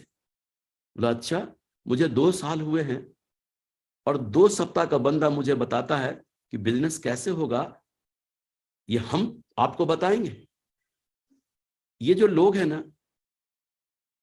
अगर ये कुछ भी मानने वाले नहीं है, अपनी मनमानी करेंगे। इनको कुछ भी समझाओगे ना, ये समझने वाले नहीं है। अगर ये कहते हैं ना, इनको ये जैसा करना चाहते हैं ना, करने दो। अगर ये कहते हैं कि सर मेरा ये करने का मन कर रहा, बोला बिल्कुल यही करो। बोला सर मेरा ये करने का मन नहीं कर रहा, बोला बिल्कुल मत करो। तेरी खुशी में मेरी खुशी। वो जो करना चाहता ना, उसको वही करने दो। अपनी मनमानी जी भर के करने दो। क्योंकि मालूम है, अगर आप पूछोगे ऐसा करना है तो बोलेगा क्यों, ऐसा नहीं करना है क्यों, आप क्यों का जवाब आप दे नहीं पाओगे। इसीलिए इनको छोड़ दो इनके हाल पे। आप देखो, जब आप इनको जी भर के मनमानी करने देंगे तो इनकी नजर में आपकी इज्जत सम्मान कैसा होगा? आप जैसा व्यक्ति दुनिया में कोई नहीं। फिर क्या है, आपको ये डिस्टर्ब करेगा। जहां आप काम कर रहे हैं वहां पे कोई प्रॉब्लम नहीं क्रिएट करेगा और आप खुल के काम कर सकते हैं। लेकिन जो दूसरे तरह के जो लोग होते हैं ना, उनको कुछ ही समय में ये समझ में आ जाता है कि ये बिजनेस जो है ना, ज्यादा दिमागदार लोगों का नहीं है। यहाँ एक सिस्टम है, दुनिया का सबसे महानतम सिस्टम, सक्सेस सपोर्ट सिस्टम। और वहां से वो सब कुछ मौजूद है जो सेफ शॉप में डायमंड बनने के लिए पर्याप्त है। यहाँ एक सिस्टम है और इस सिस्टम के अकॉर्डिंग जो काम करेगा वो डायमंड जरूर बनेगा। और वो कुछ ही समय में जी सर और यस सर के मुद्रा में आ जाएंगे। और यही वो लोग हैं जिनके साथ जम के पिल के काम करो, ये आगे बढ़ेंगे और आपको भी जीवन में आगे बढ़ा के लेके जाएंगे। लोगों को यह बिजनेस बहुत ही आसान लगना चाहिए, न कि कठिन। क्या होता है, जब हम किसी को प्लान दिखाने, एफआईएम करने जब जाते हैं ना, प्लान ज्वाइन करने के बाद जब एफआईएम करने जाते हैं, उनका लिस्ट बनवाते हैं, उनको बोलते हैं कि देखो जी आपको इनवाइट करना सीखना पड़ेगा, प्लान देना सीखना पड़ेगा, फॉलोअप करना सीखना पड़ेगा, सेल रजिस्ट्रेशन करना सीखना पड़ेगा, स्टेज पर एंकरिंग करना सीखना पड़ेगा, फर्स्ट प्लान लेना सीखना पड़ेगा, सेकंड प्लान लेना सीखना पड़ेगा, क्लोजिंग करना सीखना पड़ेगा, फ्राइडे की ट्रेनिंग लेना सीखना पड़ेगा, ग्रुप मीटिंग लेना सीखना पड़ेगा, कोर ट्रेनिंग सीखना पड़ेगा, लेना सीखना पड़ेगा, और लीडर्स मीटिंग लेना सीखना पड़ेगा। जब आप सीखेंगे ये सब तभी तो आप लीडर बनेंगे, और जब आप लीडर बनेंगे तभी तो आप डायमंड बनेंगे। तो आदमी क्या सोचता है, बाप रे भाई इतना सारा काम सीखना पड़ेगा। तभी मैं कहूं कि बिरले लोग ही इस बिजनेस में डायमंड बनते हैं, उसमें मेरा नंबर कहां होगा। अब क्या होता है, अपलाइन उनको फोन करते हैं, कभी सेमिनार में आने के लिए बुलाते हैं तो कभी वो आ जाता है, कभी नहीं आता है, ट्रेनिंग के लिए बुलाते हैं तो कभी आ जाता है, कभी नहीं आता है, कभी घर मिलने जाते हैं तो मिल लेता है और कभी घर में मना करवा देते हैं, कभी रास्ते में दिख जाए तो मिल लेता है, कभी कट मार लेता है। वो आदमी सोचकर परेशान हो रहा होता है कि यार कल तक तो ये कहता था कि हम जलजला ला देंगे, तूफान खड़ा कर देंगे, और देखना सर यूं मैं डायमंड बन जाऊंगा, बन के दिखा दूंगा, ऐसा कर दूंगा। हो क्या गया, हो क्या गया कि उसको दिमाग में उसको समझ में आ गया कि हम इसमें डायमंड बन नहीं सकते, और ये सोचकर अब वो कट करने लगा। आसान लगना चाहिए। आप देखें, जब किसी के यहाँ FIM करने जाते हैं और उनको लिस्ट बनवाते हैं और बोलते हैं सेमिनार में गेस्ट लेकर आने के लिए, अगर वो व्यक्ति 10 गेस्ट लेकर आता है, 10 गेस्ट लेकर आ जाता है, इसका मतलब है कोई ना कोई क्वालिटी तो है उसके अंदर, नहीं तो 2 गेस्ट लाने में सेमिनार में पसीने निकल जाते हैं, लेकिन उन्होंने 10 गेस्ट को लेकर आया। इसका मतलब है हर व्यक्ति के अंदर कोई न कोई एक क्वालिटी होता है, जरूरत है उनकी क्वालिटी को पहचानने की और उनकी क्वालिटी में धार लगाने की। अब जैसे कि देखें, कोई किसी को जब कोई आपको प्लान दिखाने ले जाता है, और जब आप प्लान दिखा रहे होते हैं उनका, तो वो एसोसिएट देखना बड़े गौर से आपके प्लान को देख रहा होगा, बड़े गौर से देख रहा होगा। जब प्लान खत्म होगा ना तो आपसे वो डायरी का पेज मांग लेगा, सर वो डायरी का पेज देंगे, और देखना घर जाके एकदम रट्टा मार रहा होगा, एकदम बढ़िया से प्लान याद कर रहा होगा। अगले दिन फिर जब प्लान दिखाने ले जाएगा ना, दिखवाने, तो फिर क्या होगा, आपके डायरी का पेज मांग लेगा, और घर वाले पे ही प्रैक्टिस कर रहा होगा, घर वाले सबको प्लान दे रहा होगा बैठ बैठ के। और तीसरे दिन जब वो प्लान दिखवाने ले जाएगा ना, तो आपसे बोलेगा, सर मैं सर को प्लान दे दूं क्या, और आपको हैरानी होगी। और जब कोई कहा है एसोसिएट तो आप तो खुश हो जाओगे, हाँ दो, और देखना हूबहू आपका प्लान उतार के रख देगा। आपको जब कोई फॉलोअप कराने ले जाएगा ना, तो आप देखना, आप जब 2 सवाल का जवाब देंगे ना, 1 सवाल का जवाब वो भी देगा। आप 4 सवाल का जवाब देंगे ना, 2 सवाल का जवाब वो भी देगा। आप 10 सवाल का जवाब देंगे तो 4-5 का जवाब वो भी देगा। आप देखेंगे कुछ व्यक्ति आपको ऐसे भी मिलेंगे कि इंटरनेट का काम करने में उनको बहुत मजा आता है, बहुत मजा, और कुछ लोगों को इंटरनेट के काम को देखकर ही डर लगता है। इसका मतलब क्या है, हर एक के अंदर कोई ना कोई क्वालिटी होता है। जब आप ग्रुप मीटिंग करते हैं ना, जब आप ग्रुप मीटिंग करते हैं 8-10 लोगों का, 15 लोगों का, तो आप उनको उठाएं, जिन्होंने 10 गेस्ट लेकर आए हैं, उनका प्रोत्साहित करना है उनको। देखो जी, ये राहुल जी हैं, राहुल जी पिछले सेमिनार में 10 गेस्ट लेकर आए थे, पता नहीं क्या बोला क्या नहीं बोला, ये मुझे नहीं मालूम। राहुल जी आपने क्या बोलकर 10 गेस्ट को लाए थे। अब देखना उस व्यक्ति का कॉन्फिडेंस और किस अंदाज से बात करेगा। जैसे भी लाया होगा, सर मैंने ये बोला वो बोला, ऐसा कहा वैसा कहा, आएगा कैसे नहीं, मैं मजबूर कर दिया उनको आने पर। अब देखो उनके वहां 10 गेस्ट लाने का जो टेक्निक जो उन्होंने बताया, पहली बात जो 10-15 लोग हैं उनमें से कुछ लोग तो अप्लाई करेंगे, और उनका आपने क्या किया, कॉन्फिडेंस भी बढ़ा दिया। परिणाम देखना, अगले सेमिनार में 15 से 20 गेस्ट उनके आएंगे। जो देखो प्लान जो दिखाया है ना, प्लान वाले को भी के बारे में बताना कि देखना जी, देखो जी ये मोहन जी हैं, और मोहन जी के अंदर एक ऐसी क्वालिटी है, मोहन जी को खड़े करवा के, मोहन जी के अंदर एक ऐसी क्वालिटी है ना, कितना भी टेढ़ा मेढ़ा व्यक्ति हो ना, सामने बैठा हो, प्रोग्राम को इस तरह उनके दिमाग में फिट करते हैं ना कि सामने वाला एस बोल के जाता है। और देखो जी, उनके बारे में उनकी भी तारीफ करना। देखो ये रवि जी हैं, और रवि जी के बारे में क्या बताऊं, रवि जी आज तक किसी के घर फॉलोअप करने गए हों, खाली हाथ कभी वापस नहीं आया। ऐसी क्वालिटी इनके अंदर है। जो इंटरनेट पर रजिस्ट्रेशन करते हैं ना, उनकी भी तारीफ करना है कि देखो जी, आज रजिस्ट्रेशन का काम, इंटरनेट का काम, मेल बेल जितने भी काम होते हैं, इतनी सफाई से करते हैं ना, आज तक इनका कंप्लेन नहीं आया, इतना बढ़िया से करते हैं। अब आप देखो, गेस्ट लाने वाला गेस्ट ला रहा भर भर के, प्लान देने वाला प्लान दे रहा है, फॉलोअप करने वाला फॉलोअप कर रहा है, रजिस्ट्रेशन करने वाला रजिस्ट्रेशन कर रहा है। इससे क्या हो रहा होगा, सबको पैसा आ रहा होगा, सबका लेवल बढ़ रहा होगा। अब आप देखो, जो सेमिनार में गेस्ट लाता है ना, वो क्या सोच रहा है, क्या बिजनेस है यार, कुछ लोगों को पकड़ के सेमिनार में ला दो, पैसा आता है। पैसा कमाना कितना आसान है, शेप शॉप में डायमंड बनना कितना आसान है। लेकिन एक बात ध्यान रखना, जिसको जिस काम को करने में मजा आ रहा है ना, वही काम करने दो।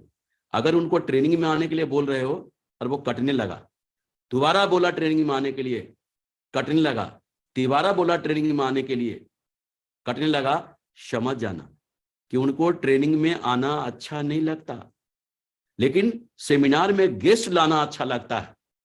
अगर ट्रेनिंग में लाने के लिए आगे बोल दिया ना, तो गेस्ट लाना भी बंद हो जाएगा। जिसको जिस काम को करने में मजा आ रहा हो ना, आने दो मजा, उसी में आने दो उनको मजा। अब देखो, प्लान देने वाला क्या सोच रहा, क्या काम है यार, कुछ लोगों को बैठ के समझा दो और इस बात का पैसा आता है।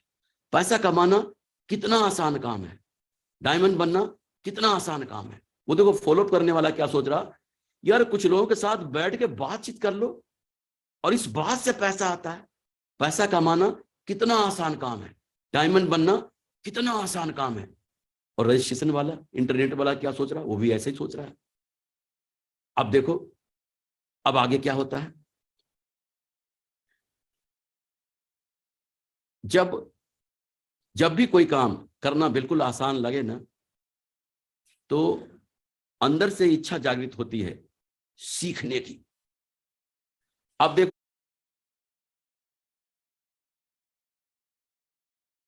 और जो अपने साथ जो गोल्ड लीडर है ना, गोल्ड बन गया है, जो गेस्ट लाने वाला, जो 15 नहीं 20 गेस्ट लेके आया है, गोल्ड लीडर है, और वहां पर सिल्वर लीडर एंकरिंग कर रहा है। अब वो सोच रहा है, ये सिल्वर है और मैं गोल्ड हूं, फिर मैं यहां क्या कर रहा हूं। सेमिनार खत्म होते ही सीधे अपलाइन के पास जाता है और कहता, सर मेरे को जो है ना एंकरिंग करने का मन कर रहा है, एंकरिंग सीखने का मन कर रहा है, एंकरिंग करना है मुझे। अब देखो, उसके अंदर एंकरिंग करने की इच्छा जागृत हुई। अब उनको जी भर के जल्दी जल्दी सिखाओ। जब किसी के अंदर सीखने की इच्छा जागृत हो ना, तो थोड़ा बताओगे और ज्यादा समझेगा वो। अब आप उनको एंकरिंग सिखा दो, रट्टा मार के एंकरिंग सीख लेगा। और देखना, अगले सेमिनार में उनको जाकर स्टेज पर चढ़ा दो, एकदम अच्छे ड्रेसअप में जब जाएगा और वहां पर एंकरिंग करके उतरेगा ना स्टेज से, उसका कॉन्फिडेंस 7वें आसमान पे होगा। परिणाम बोलेगा, सर मुझे फर्स्ट प्लान लेना सीखना है, सर मुझे सेकंड प्लान लेना सीखना है, सर मुझे क्लोजिंग करना सीखना है, सर मुझे फ्राइडे का ट्रेनिंग लेना सीखना है, सर मुझे कोर ट्रेनिंग लेना सीखना है, सर मुझे ग्रुप मीटिंग लेना सीखना है, सर मुझे लीडर मीटिंग लेना सीखना है। और इस तरह से कोई सिल्वर जाते जाते लीडर बन जाएगा, कोई प्लेटिनम जाते जाते लीडर बन जाएगा, कोई गोल्ड बनते बनते लीडर बन जाएगा, कोई पर्ल बनते बनते लीडर बन जाएगा, कोई कोरल बनते बनते लीडर बन जाएगा, कोई टोपाज बनते बनते लीडर बन जाएगा, कोई एमराल्ड बनते बनते लीडर बन जाएगा, कोई रूबी बनते बनते लीडर बन जाएगा, कोई ओपल बनते बनते लीडर बन जाएगा। और डायमंड बनने तक लीडर बनना तो उनकी मजबूरी है। और कुछ लोग ऐसे भी आएंगे जो सेल्फ डिपेंड होकर काम करना चाहेंगे, खुद ही वो प्लान जल्दी सीख लेंगे, फॉलोअप करना सीख लेंगे, सेल निकालना सीख लेंगे, रजिस्ट्रेशन करना सीख लेंगे, सारी जिम्मेदारी लेके काम करेंगे। ऐसे भी लीडर आएंगे आपके पास, ऐसे भी लोग आएंगे। अब आप देखो, आप यही चाहते थे ना कि हमारा लीडर बन जाए, आपके पास देखो लीडर बन गया। हमें प्लानर बनाने में 3-4 महीने का वक्त तो लग ही जाता है, लेकिन क्या होता है ना, हम किसी को बार बार बोलते हैं कि आपको लीडर बनना है, आपको लीडर बनना है, आपको लीडर बनना है, आपको लीडर बनना है, बंदा टेंशन में आ जाए, एकदम फ्रस्ट्रेट हो जाता है और फिर वो ना बट बनना ही नहीं लीडर, ऐसा सोच लेता है ना। अब देखें, जो आपने प्रैक्टिकल किया है वही बातें आप, वही वो बातों को दमदारी से बोलना है। अब आप देखें, जहां आप बोल रहे हैं ना, आपकी टीम के लोग वहीं पर हैं। अगर आप वहां क्या बोलना है क्या नहीं बोलना है ये तय करना है। जो प्रैक्टिकल किया है वही बोलना है। अगर आप बोल रहे हैं हम सभी लोगों को टाइम पंक्चुअल होना चाहिए, अगर आप सचमुच में टाइम पंक्चुअल है ना, तो लोग आपस में एक दूसरे को देखेंगे और बोलेंगे वाकई में परफेक्ट। सर को देखकर कोई भी घड़ी मिला सकता है और ताली बजा बजा के हाथ लाल कर लेंगे। लेकिन अगर आप ऐसा करते नहीं हैं और आप बोलते हैं कि हम लोगों को टाइम पंक्चुअल होना चाहिए, तो लोग आपस में देखेंगे टाइम पंक्चुअल होना चाहिए। 12 बजे का टाइम लो और 3 बजे आ जाए तो बहुत बड़ी बात है, और टाइम पंक्चुअल होना चाहिए। काहे को ताली बजाएगा? कोई नहीं बजाएगा। आपको स्टेज के माध्यम से वही बोलने का हक है जो आपने प्रैक्टिकल किया है। कुछ भी बोलने से पहले आप अपने ऊपर क्वेश्चन मार्क लगाएं, क्या मैं अपने जीवन में ऐसा करता हूं? अगर करते हैं तो उस बात को आप दमदारी से बोलें, अगर नहीं करते हैं ना तो आपको बोलने का भी हक नहीं है। पहले प्रैक्टिकल करें, उसके बाद बोलें। पहले के जो लोग हैं उनका क्या होता है, जो दिमागदार थे उनके तर्कस में जितने भी तीर थे ना सब चला लिया, दिमाग का दही हो गया एकदम। और फिर एक दिन अपलाइन से बोलते हैं कि सर मेरे को आपका टाइम चाहिए, मेरे को मिलना है। और वहां जाकर बोलते हैं कि देखिए सर, आपने मुझे जो बोला, जैसा बोला कहने के लिए, आपसे पूछ के हमने किया सर। मेहनत मैं जी भर कर रहा हूं सर, दमदारी से मेहनत कर रहा हूं सर, लेकिन सर क्या बताऊं सर, अभी सिल्वर भी नहीं बन पाया हूं। आप देखिए सर, राहुल को मेरे पीछे आया सर, और वो सर गोल्ड बन गया सर, मैं डायमंड बनना चाहता हूं सर, आप जो कहेंगे ना वो मैं करने को तैयार हूं। अब तुम्हारे हवाले वतन साथियों। आप यही चाहते थे ना कि वो आपके साथ आ जाए, और यही प्रक्रिया होना शुरू हो जाएगा। इसी तरह से आपके साथ, एक तो है कि 3-4 महीने में आप लीडर बना के फिर उनके साथ काम लेना शुरू करेंगे। ये क्या है, क्वालिटी को पहचानने के बाद डे फर्स्ट से ही आपका काम होना शुरू हो जाएगा। ग्रो लाइन के सामने अपलाइन की कौन सी बातें करनी है और कौन सी बातें बिल्कुल नहीं करनी है। देखो क्या होता है ना, जब हम एक साथ रहते हैं, लोगों के साथ एक साथ रहते हैं, तो कभी न कभी मन में विचार आना स्वाभाविक है, इंसान ही तो है ना। अगर कभी कोई बात अगर किसी ग्रो लाइन के मन में चुभ जाए और वो एकदम अपलाइन से गुस्से में आ जाता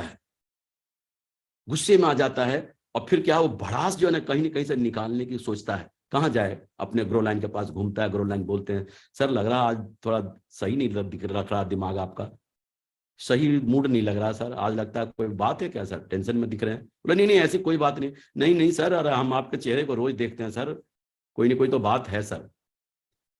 फिर बोलता है अरे क्या बताऊं सर, पता नहीं अपने आप को क्या समझते हैं। अरे अपलाइन है, इसका मतलब क्या है, जो चाहे वही बोल देंगे, जो चाहे वही कर देंगे। और जानते हैं, सारी भड़ास निकाल देता है उस डाउन लाइन में। अपलाइन में उसको लगता है कि ये कमियां हैं, एक एक कमियां चुन के बताएगा, एक भी अच्छा ही नहीं बताएगा, एक एक कमियों को चुन के बताएगा, ये ऐसे हैं ऐसे हैं ऐसे हैं।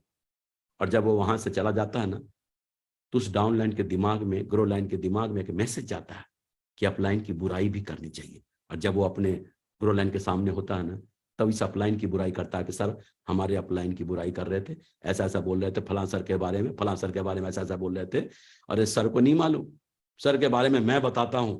और वो उनके बारे में बताना शुरू करता है, वो उनके बारे में बताना शुरू करता है। इस तरह से रोंग डुप्लीकेशन हो जाता है, और जो अपलाइन का प्रभाव था ना, सारा प्रभाव खत्म कर देते हैं। देखो, जब आप अपलाइन का सारा प्रभाव खत्म कर देंगे, और जब आपके लीडर के साथ किसी न किसी दिन कोई अनबन हो जाए, आपकी कोई बात पे मनमुटाव हो जाए, तो फिर क्या होगा? अब उसको, आपसे तो मनमुटाव ही हो गया, आपसे तो लड़ गया है, अब आपसे तो संभलेगा नहीं। संभलता किससे? अपलाइन से। लेकिन अपलाइन का भी प्रभाव खत्म कर दिया है, अब क्या होगा? तो देखें, चाहे अप्लायंस से कितना भी कुछ हो गया हो, सीने के अंदर होना चाहिए। हो सकता है मनभेद बैठकर बातचीत करके दूर हो जाए, लेकिन उसका असर अपने डाउन लाइन पे, ग्रो लाइन पे नहीं आना चाहिए। जैसे आपको देसी भाषा में बताता हूं, पति पत्नी में लड़ाई झगड़े होते हैं कि नहीं? बिल्कुल होते हैं।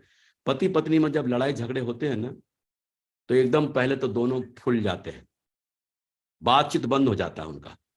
अब बातचीत कैसे होता है? मीडिएटर के द्वारा। मीडिएटर कौन बनता है? बच्चा बनता है, जो 15 साल के, 16 साल के, 18 साल का बच्चा होता है। और मम्मी बोलती है अपने बच्चे से, 18 साल के, बोला राहुल पापा से बोल देना अब मैं रहने वाली नहीं हूं, अब बिल्कुल नहीं रुकूंगी और मैं जा रही हूं और फिर कभी वापस नहीं आऊंगी। उधर पति बोलता है राहुल मम्मी से बता दे, घर से कदम रखा ना तो मेरे से बुरा कोई नहीं होगा। अब बेचारा डाउनलाइन ये समझ नहीं पा रहा कि अपलाइन अपलाइन आपस में ही भिड़ रहे हैं। एक अपलाइन तो ऐसे भी होते हैं, लेकिन एक मम्मी पापा ऐसे भी होते हैं कि पति पत्नी में जम के लड़ाई हुई है खूब, और 8 दिन बाद सुलह भी हो गया और बच्चों के कानों कान खबर भी नहीं कि मम्मी पापा में लड़ाई भी होती है। फैसला आपको करना है कि हमको कैसे वाला मम्मी पापा बनना है, वैसे वाला या ऐसे वाला। चाहे अप्लायंस से कितना भी कुछ हो जाए, सीने में दफन करके रखना है। और आप अपने ग्रो लाइन से जो भी चाहते हैं ना कि आप मेरे ग्रो लाइन मेरे बारे में ये बोले, मेरे बारे में ये बोले, मेरे बारे में ये बोले, मेरे बारे में ये बोले, वो सारी बातें अपने अपलाइन के बारे में बोलना शुरू कर दो। वो अपने अपलाइन के बारे में बोलना शुरू कर दो, मेरे अपलाइन ऐसे हैं, जो भी है अपलाइन के बारे में, जो कुछ भी हूं उनके वजह से उनके बारे में बोलना शुरू कर दें। परिणाम एक राइट डुप्लीकेशन आपके नेटवर्क में चला जाएगा। और देखें हमारा प्रोडक्ट, कंपनी का शानदार वर्ल्ड क्लास प्रोडक्ट, हमारे ऑनरेबल डायरेक्टर्स माननीय श्रीमान रजत वर्मा सर का ऐसा मानना है। वो कहते हैं अगर किसी भी प्रोडक्ट को अगर एक बार बेचना है ना तो कोई भी कहीं भी बेच कर आ जाएगा, लेकिन उसी घर से बार बार ऑर्डर आना, इसके लिए हमारा क्वालिटी प्रोडक्ट होना बहुत जरूरी है। अगर क्वालिटी प्रोडक्ट नहीं होगा तो 2 बार 3 बार 4 बार ये ऑर्डर हमारा नहीं आ पाएगा। तो आज हमारा जो प्रोडक्ट है ना, A1 वर्ल्ड क्लास प्रोडक्ट है। क्या बताऊं, आज ये जो च्यवनप्राश कंपनी का एक एक प्रोडक्ट हम खुद अपने जीवन में इस्तेमाल कर रहे हैं। और च्यवनप्राश की क्या बात करें, ये तो ब्रह्मास्त्र है, खासकर सर्दी के दिनों में उनके लिए जो अस्थमा और दमा के पेशेंट हैं। इसको कंटिन्यू अगर इनका सेवन किया जाए तो एकदम जड़ से खत्म हो जाएगा। हमने देखा है जिनको एलर्जी होता है, मौसम बदलते ही परेशानी आती है, अगर इसका इस्तेमाल करना शुरू कर दें कंटिन्यू, परिणाम बिल्कुल बदल जाएगा। एक से एक प्रोडक्ट है। देखिए फर्स्ट परचेज और सेकंड परचेज में अंतर क्या है? फर्स्ट परचेज में क्या है, हमको एक बार लोगों को समझाना होता है और एक बार पैसा मिलता है। लेकिन रीपर्चेज में यहां पर भी एक बार अगर किसी को बढ़िया से समझा दिया जाए ना तो हर महीने पूरा जीवन पैसा आएगा। तो देखें आसान कहां है, यहां या यहां? यहां पर एक बार पैसा मिलेगा, यहां पर हर महीने बार बार पैसा मिलेगा। तो जो लोग भी हमारे बिजनेस में जुड़ते हैं ना, उनको रीपर्चेज के लिए तुरंत प्रोत्साहित करना है, उनको रीपर्चेज के लिए प्रोत्साहित करना है। क्यों? यहां पर सिर्फ खाने और खिलाने पे डालना है लोगों को। खाने और खिलाने पर डाल दिया ना, परिणाम बदल जाएगा। देखो हमको घर चाहिए सेफ शॉप से, 2 लाख सप्ताह चाहिए सेफ शॉप से, दुनिया घूमना है सेफ शॉप से, कार चाहिए सेफ शॉप से, खानदान दर खानदान पैसा चाहिए सेफ शॉप से। ये सारा कुछ मुझे सेफ शॉप से चाहिए, लेकिन हम खाएंगे बाहर जाकर, तो ये तो नाइंसाफी है ना, और ईमानदारी भी नहीं है। अपने बिजनेस के साथ ईमानदारी भी नहीं है। तो विनती है हाथ जोड़कर, आप पहले खुद खाएं और सच्चाई से, ईमानदारी से, जब आपको अच्छा लगे ना तो दूसरों को बताएं। हम आपको विश्वास दिलाते हैं, रीपर्चेज में फर्स्ट परचेज के अपेक्षा आसान है 2 लाख लाना रीपर्चेज में, क्योंकि हमको इसकी आदत पड़ चुकी है, इसलिए ये हमको आसान लगता है। इसकी अभी आदत नहीं पड़ी है, इसलिए हमको कठिन लगता है। और एक से एक प्रोडक्ट, किस कंपनी का तो कहना है हमारे डायरेक्टर्स का कि एक भी प्रोडक्ट के लिए हम आपको बाहर नहीं जाने देंगे, हर प्रोडक्ट आपको यहां पे उपलब्ध होगा। आप देखें क्या चाहिए कंपनी, वो सब कुछ हमको पहले ही उपलब्ध करा रही है। मैंने सिस्टम की हर एक्टिविटी को अपने जीवन में उतारा और इसको प्रमोट किया, चाहे सेमिनार की बात हो, चाहे 8 स्टेप ट्रेनिंग की बात हो, चाहे ग्रुप मीटिंग की बात हो, चाहे कोर ट्रेनिंग की बात हो, चाहे लीडर्स मीटिंग की बात हो, चाहे सक्सेस प्रीवियस सेमिनार की बात हो, चाहे बिजनेस बिल्डिंग सेमिनार की बात हो, चाहे डायमंड सेलिब्रेशन की बात हो, दिशा वर्कशॉप की बात हो, टूल्स की बात हो, चाहे टारगेट की बात हो, चाहे काउंसलिंग की बात हो, एक एक एक्टिविटी को हमने प्रमोट किया। हमको एक चीज इस बिजनेस में बहुत प्रभावित किया और बहुत अंदर तक आने के लिए प्रेरित किया। जब ट्रेनिंग में गया था ना, तो वहां बोला गया था ड्रेस कोड, कोट पैंट और टाई। ये बड़ा एक्साइटेड हुआ था ये सुन के, और हमको लगा था कि हमको भी मन में एकदम गुदगुदी सी हुई थी कि हमको भी ऐसा पहनने का मौका मिलेगा, क्योंकि मेरे खानदान में किसी ने कोट पैंट और ये टाई पाई पहना नहीं था। सेमिनार में हमको ध्यान रखना, लोगों को प्रोफाइल का ध्यान रखना जरूरी है। अगर प्रोफाइल में बिजनेस को नहीं ले गए ना, लो प्रोफाइल में बिजनेस ले जाने का मतलब है ना पत्थर से सट टकराना। वहां पोटेंशियल नहीं है, पोटेंशियल कहाँ है वहां पे देखना है। जहां पे पोटेंशियल है वहां पे जाएंगे ना तो आपको रिजल्ट मिलेगा, और जहां पोटेंशियल है ही नहीं और वहां पर आप जाकर प्लान कर रहे हैं। अब एक बार बताएं, जो 10,000 रुपये कमा रहे हैं, 8,000 रुपये कमा रहे हैं, वहां आप जाकर भागवत गीता बता रहे हैं, तो बताओ वो कैसे लेंगे, उनकी भावनाओं को क्यों जगा रहे हैं। आप हमें वहां पे प्रोडक्ट को ले जाएं जहां वो कैपेबल है। अपवाद हर जगह होते हैं, यहां से भी लोग निकल के आएंगे, लेकिन अपवाद है, लेकिन अपवाद में हमको अपना जीवन नहीं लगाना है। अब देखें 8 स्टेप ट्रेनिंग में जब शुरुआत होता है तो क्या होता है, फर्स्ट स्लाइड ही होता है, only 3 things gives you 100% success. इस बिजनेस में जो एक्साइटमेंट और जोश और जुनून क्या है, वो क्या है, 90% है। यही है हमारे पास 90%, और 8% जो आपका 8% टेक्निक है, और 2% फाइन ट्यूनिंग, अपने अपलाइन के साथ गजब का तालमेल, अपने अपलाइन के साथ एकदम मर मिटने वाला, हम बने तुम बने एक दूजे के लिए, अपने अपलाइन के साथ ऐसा वाला। और ग्रुप मीटिंग जैसे जैसे बताया, छोटे छोटे टीम हो उनमें ग्रुप मीटिंग करते चले जाएं। कोर ट्रेनिंग से सबसे ज्यादा प्लानर तैयार होते हैं। जितना ज्यादा आपके नेटवर्क में कोर ट्रेनिंग हो रहा होगा ना, उतना ही ज्यादा आपके प्लानर तैयार हो रहे होंगे, और जब जिनका जितना ज्यादा लीडर तैयार हो रहा होगा, भविष्य में उनके उतने ही ज्यादा शहर डेवलप हो रहे होंगे, और जिनके जितने ज्यादा शहर डेवलप हो रहे होंगे, परिणाम उन सभी नेटवर्क में 2-2 लाख के सप्ताह का चेक, 4-4 लाख सप्ताह का चेक ज्यादा से ज्यादा उनके नेटवर्क में आ रहे होंगे। हमें सक्सेस प्रीवियस सेमिनार में विश्वास, बिलीव, यकीन बनता है। जब सम्मान देखते हैं तो अपने पूरे परिवार को वहां पर लेकर जाएं। बिजनेस बिल्डिंग सेमिनार जो हमें सिखाता है आगे बढ़ने के लिए। डायमंड सेलिब्रेशन की हमने बात किया ही, दिशा वर्कशॉप की हमने बात किया ही, टारगेट की बात हमने किया, टूल्स की बात तो आप देख ही रहे हैं, टूल्स की बात क्या है। तो आज देखो सक्सेस सपोर्ट सिस्टम, प्रगति सूत्र जैसे, जो कि पर्याप्त मात्रा में सब कुछ है, शुभारंभ, प्लान फोल्डर। लेकिन होता क्या है, लोग सर मेरे लिए भी एक ला देना, सर मेरे लिए भी एक ला देना, सर ये मेरे को दे दो, अपलाइन के हाथ में देखते हैं तो वही किताब छीनना शुरू कर देते हैं। मुझे एक छोटी सी कहानी याद आ गई जो मैं आपको बता दूं। एक बार किसी गांव में मेला लगा था, और जो है ना एक नौजवान, 25 साल का नौजवान मेला देखने जा रहा था।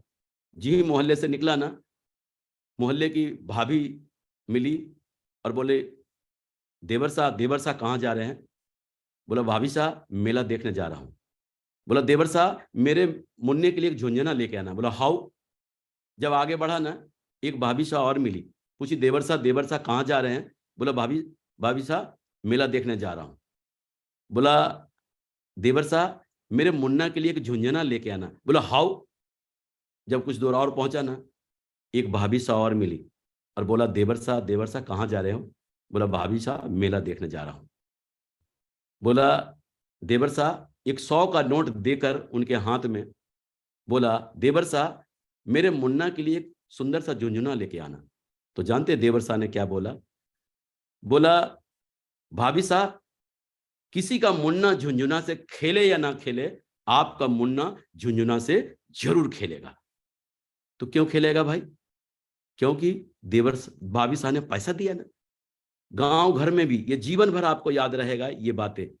कभी आंटी भी घर मोहल्ले पड़ोस के बोलते हैं, बेटा बाजार जा रहे हो, मेरे लिए ये लेके आना। बोला, हाउ हाउ कह दिया तो समझ लो आने वाला नहीं है।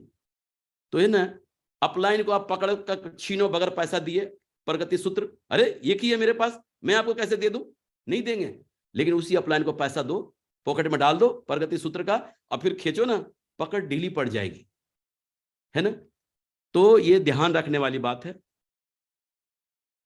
टीम को बनाना और उसको टिकाना और फिर उनके साथ काम करना। कुछ लोग टीम बनाना जान जाते हैं लेकिन उनको टिका नहीं पाते, जिनके वजह से उनका नेटवर्क चला जाता है। और कुछ लोग टिका लेते हैं तो उनके साथ मिलकर काम नहीं कर पाते, इसलिए उनका नेटवर्क चला जाता है। जो लोग टीम को बनाते हैं, बनाना सीख लिया और उनको टिकाना, दिशा वर्कशॉप, डायमंड सेलिब्रेशन, इन जगहों पे जाकर उनको विश्वास, बिलीव, यकीन दिला दिया और उनके साथ मिलकर काम कर लिया, वो आगे बढ़ जाते हैं। और रही बात की पॉइंट की बात, तो की पॉइंट मेरे जीवन में तो सिर्फ एक ही है, जो मैंने अपने कसम जो मैंने खाया था अपने मित्र से, कसम मैंने माननीय श्रीमान नरसिंह ग्रेवाल साहब जी से भी खाया था, जब इन्होंने बोला था कि सत्येंद्र प्रसाद जी, मैं आपको डायमंड बना दूंगा। उस समय भी मैं खड़े होकर ये बोला था, सर बेटे का मरा मुंह देखा जो आपकी जबान कट जाए, आप बोल के देखना, सत्येंद्र प्रसाद कभी पीछे नहीं हटेगा। और जब मैं घर से बाहर किसी शहर को डेवलप करने जा रहा था, तो अपने बेटे के सर पर हाथ रखकर पत्नी से वादा किया था कि बेटे का मरा मुंह देखा जो सत्येंद्र प्रसाद डायमंड नहीं बना। तो ये कसम ही है जो मुझे चारों तरफ से इस तरह से घेर लिया था कि मुझे हर वो काम करने के लिए मजबूर कर दिया था जो मेरा मन करने का नहीं करता था। वो हर काम मैंने इस कसम के वजह से किया। और कसम लोग अपने अजीज और अपने खास का ही खाते हैं। आज हम अगर बात करें माननीय राजीव चतुर्वेदी साहब का, तो सर का बहुत बहुत धन्यवाद।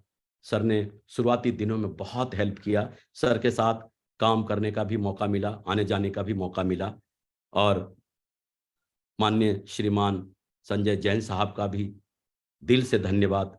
सर के बारे में कहाँ क्या करें, जहां हम लोग सोचना बंद कर देते हैं, सर वहां से सोचना शुरू करते हैं। जब भी आते हैं कुछ नया लेकर, जब भी आते हैं कुछ नया लेकर, जब भी आते हैं कुछ नया, नित्य नए नए आयाम जोड़ते चले जा रहे हैं हमारे सिस्टम में। सो कोटि कोटि धन्यवाद सर आपका। और कृतज्ञ हूं और ऋणी हूं माननीय श्रीमान नरसिंह ग्रेवाल साहब का।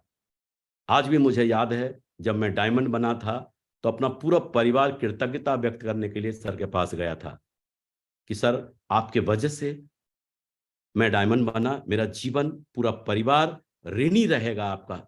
लेकिन सर ने उस दिन भी एक लेसन मुझे सिखाया था कि सत्येंद्र प्रसाद जी, ये आपका बड़प्पन है कि आप मेरे बारे में ऐसा बोलते हैं, लेकिन ऐसी बात नहीं है। आज आपको एक सच्चाई बता दे रहा हूं, ऐसे तो मैंने लाखों लोगों को जो बातें आपको समझाया, बताया, लाखों लोगों को समझाया। अगर सफल होना होता ना, मेरी बातों में वो बात होती, तो लाखों लोग सफल हो जाते। लेकिन उनमें और आप में सिर्फ एक ही फर्क है कि आपने मेरे बातों को अपने जीवन में उतार लिया, इसलिए आज आप सफल हैं। आज आप जीवन में जहां पर भी हैं, जिस हाल में भी हैं, सिर्फ और सिर्फ अपने वजह से हैं। और जीवन में आप जिस ऊंचाई पर भी जाएंगे, सिर्फ और सिर्फ अपने वजह से। सो सर कोटि कोटि आपका धन्यवाद सर, आपने इतना विश्वास और यकीन मेरे पर दिखाया और जीवन भर ऋणी रहूंगा मैं और मेरा परिवार। और डायमंड बनने के बाद सर ने मुझे विधिवत रूप से माननीय श्रीमान विजयपाल सर के जी के हवाले कर दिया कि जो प्यार सम्मान सत्येंद्र जी आज आपने मुझे दिया, वही प्यार और सम्मान विजयपाल सर को देना और वही प्यार सम्मान इधर से भी मिलेगा। तो सर के सानिध्य में आज भी मैं काम कर रहा हूं और क्या बताऊं, सर तो सर ही हैं। सर जैसा दूसरा जीवन दुनिया में कोई नहीं हो सकता। और माननीय श्रीमान माधव सर जी का जीवन भर आभारी रहूंगा।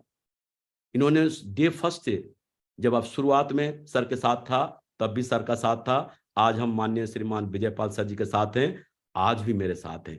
ये दोनों जो मेरे जीवन के बहुत बड़े आयाम लिखने में आज हमको प्रेरित करते हैं, आगे बढ़ाते हैं, और मैं जीवन भर इनका ऋणी रहूंगा। और मुझे पूरा यकीन है जिस तरह सर का साथ आज हमें मिलता है, जिस तरह सर का साथ मिलता जा रहा है, मुझे मालूम है जीवन के आखिरी पल तक मुझे इनका साथ ऐसे ही मिलता रहेगा।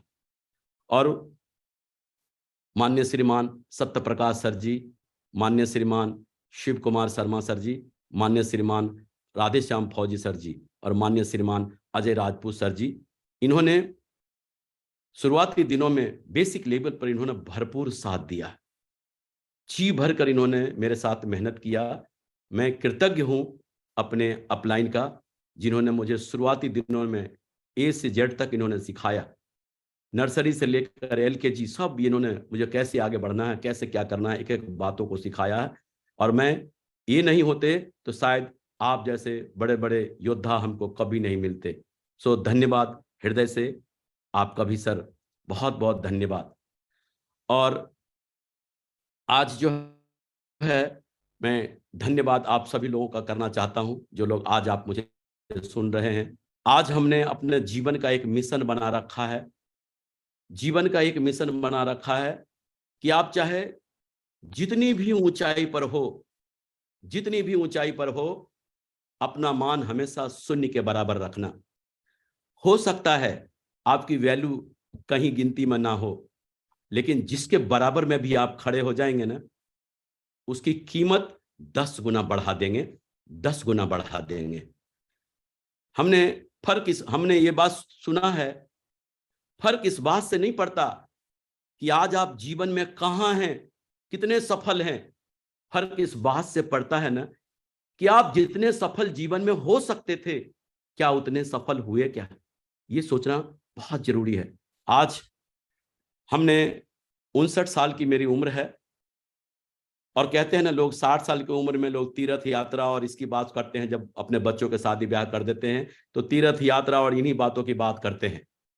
हमने भी सोचा कि अब इस उम्र में हम क्या करें, और हमने पति पत्नी दोनों ने मिलकर यह फैसला लिया है कि जब तक मेरे पैर चलेंगे, जब तक मैं सेफ सोप के नेटवर्क में ही मिलूंगा, फील्ड में ही मिलूंगा, आप लोगों के सामने ही मिलूंगा।